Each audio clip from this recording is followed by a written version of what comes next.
Hello, I am Bookbound Mama, and I am so looking forward to talking about the book that I want to share with you today. As I am recording this, Easter is right around the corner, and so I wanted to share one of our favorite Easter books. This book was published in 1939. It is called The Country Bunny and the Little Gold Shoes.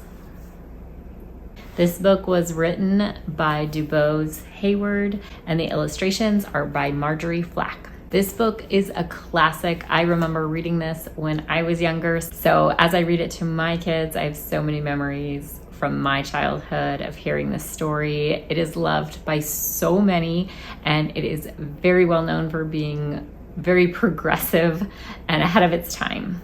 If you haven't watched any of my videos before, I talk about books at this point, mostly picture books, although I do hope to dive into some kids chapter books and YA books as well. I will not be reading the book, but I will just be sharing some thoughts and some information about the books on here.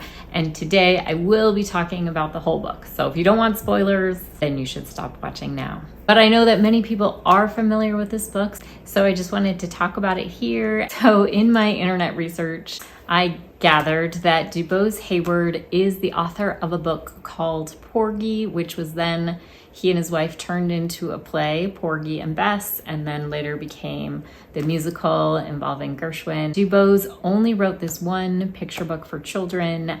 I read on several sources that the illustrator, actually, Marjorie Flack, encouraged DuBose Heyward to write down, gosh, I'm hoping I'm saying that name right.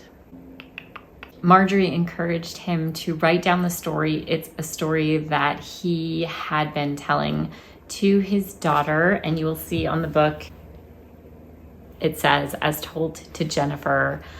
I also read in a couple articles that his mother was a great storyteller and used to tell him this story. So I feel like it's a story that kind of got passed down, and then the illustrator encouraged Heyward to write this down and to put it into a book.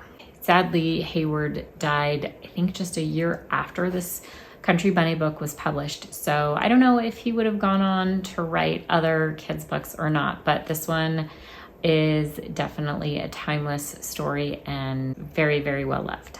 So this is an Easter book. It is not religious. It talks about the Easter bunnies, and in this story, it's not just the one Easter bunny. There are 5 Easter bunnies that deliver the eggs on Easter Eve. This fits really well with what our family has. We have 2 Easter bunnies who come visit our house every year. We have a girl bunny and a boy bunny, and so this definitely fits in with what we know. This sweet little country bunny, I'm just gonna read how the author describes her and what she says when she's younger. So it says, "One day, a little country bunny with a brown skin and a little cotton ball of a tail said, 'Someday I shall grow up to be an Easter bunny. You wait and see.'" Then the response is, I'm also going to read because it just kind of gives you an idea of the story and the discrimination that this little country bunny is facing. "Then all of the big white bunnies who lived in fine houses and the jackrabbits with long legs who can run so fast laughed at little Cottontail and told her to go back to the country and eat a carrot. But she said, 'Wait and see.'" I love this little girl's determination, and she is definitely not swayed or put down by these unkind and prejudiced comments. So when the little girl grows up, she does get married, and she ends up having 21 babies. And then those mean bunnies come back to just kind of rub it in her face. What did we tell you? Only a country rabbit would go and have all those babies. Now take care of them and leave Easter eggs to great big men bunnies like us. This is great too. And they went away liking themselves very much. So our country bunny, she sort of just then embraces her role as mama, and she takes care of her babies. She's basically a single mom. We never see the dad bunny in all of this. And once the kids are a little bit older, she helps to teach them how to take care of things around the house. And so she teaches two to help with the cooking, and two to help with the mending, and two to help with the gardening. So all the little bunnies are learning to do these household tasks, and she's basically setting herself up to do what comes next. I think kids always love this part. Seeing the little bunnies doing their chores is so sweet. And I know my kids always like counting and making sure there's 21 accounted for. I would say the gender roles are fairly balanced. We've got girl and boy bunnies doing a lot of the chores. I think it's washing the clothes and the mending that ends up just being the girl bunnies. Although I think there's just one extra girl bunny in the 21 bunnies. One day, the country bunny hears that one of the 5 Easter bunnies is retiring, basically, and there will be a new Easter bunny chosen to fill that 5th spot. So all the bunnies go to gather at the palace and to see who will be chosen. And I think at this point, Mother Bunny's just kind of bringing her kids along. She's curious, but I think she feels like she's too old, and she's a mom now, and I don't think she's going there to try to be one of the Easter bunnies at this point, even though I know that dream's still very close to her heart. So all these bunnies sort of try out for the job, and there's this grandfather bunny choosing, and he says, yeah, you guys are fast or whatever, but you're not very wise and you're not very kind. So he's scanning the crowd, and he sees the mama bunny with all her kids lined up there. And I love that he notices her because she is rocking it in her motherhood role. I think so often moms, or the role of mom, kind of gets very underappreciated for what goes into it. And I super love that her qualifications for becoming the Easter bunny, for getting this honored role and honored job, is because of what she has done as a mother, because of her very feminine role of being a caretaker and being smart enough to help and teach her kids to do the tasks around the house. And she's fast because she's been with her kids and chasing her kids around. I just love that it is her role of motherhood that has qualified her for this very special job that she's wanted her whole life. So, spoiler alert, she is chosen as the 5th Easter bunny. So on Easter Eve, the Easter bunnies are delivering all these eggs. It's the first time she's ever done it, and she's tired, but she keeps going. And Grandfather Bunny then chooses her for this very, very special delivery to a little boy who's sick. He's up on a mountain in the snow. And as she's going to deliver this very last egg, she slips and falls. And this is where the little gold shoes come in. And for the longest time, I kind of saw these little gold shoes as almost like a weakness or a crutch. Like, he gave her these shoes because she couldn't make it. I don't know. I viewed it in a very different way for many, many years. But now I definitely see it like the honor it is. He sees that of all the Easter bunnies, that she is the most qualified one to do this really, really hard job. And much like a superhero with their cape, or like a wizard with their staff, like the gold shoes are given to her because she is rocking it, because she's doing so well. She's given these gold shoes that help her, just give her that extra nudge to do the work that she is so qualified for and so fit for. And then at the very end of the night, I love that she comes back home, and the final delivery is her Easter basket for her own sweet babies, who have taken care of everything while she was gone, and everything is perfect.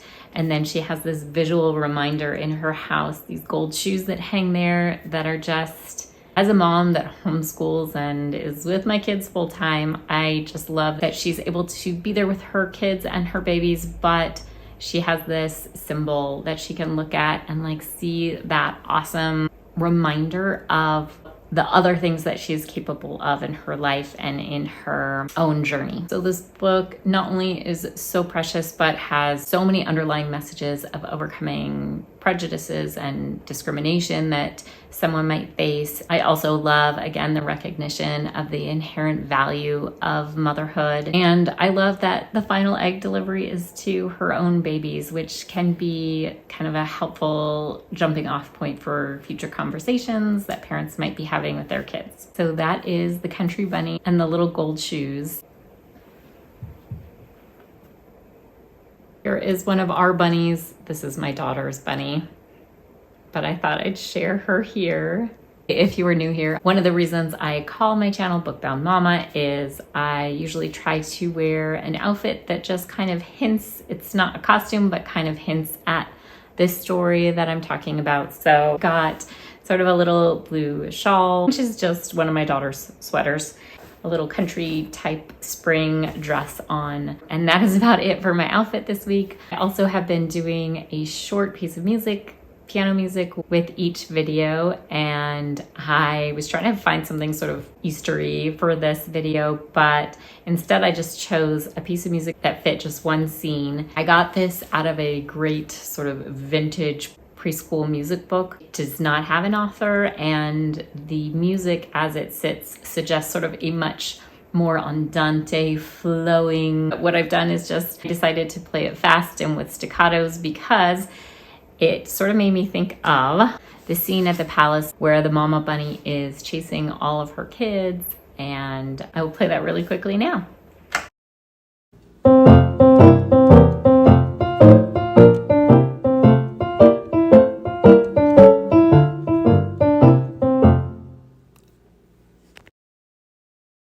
That is all for now. Thank you so much for watching. I have read that this book is still in print, although I don't actually see evidence of that on the internet, but libraries might have it. Our library only has it as an ebook. This was not the exact copy I grew up with, but as you can see, it was a whole whopping $1 at a book sale. Used bookstores or used bookstores online might be a good place to find this. Some people charge way too much for it, but I'm sure that once you're looking out for it, that you'll be able to find a copy. Hello, one more thing, or two more things. After I filmed this yesterday, I realized I forgot to say, one of which is much like this particular video, this picture book is a lengthy one. There are some picture books that are super fast, some that are just sort of that medium length, but this is definitely one that you want to go into knowing that it will take a while to read. So if it's super late and your kid wants to read this one and you're tired, then this is not the book for you at that particular moment, but it is well worth your time when you do have the time to read it. Just to give you an idea of a page. So it's definitely a time investment picture book. The other thing I wanted to mention is that when Mama Bunny assigns her kids the different tasks to help with their day and their daily life, she does assign 2 bunnies to be artists, 2 bunnies to be dancers, and 2 to be singers. And I love this acknowledgement of the importance of art and music and dancing in our lives, and that these hold value and equal importance to all the other tasks we have in our lives.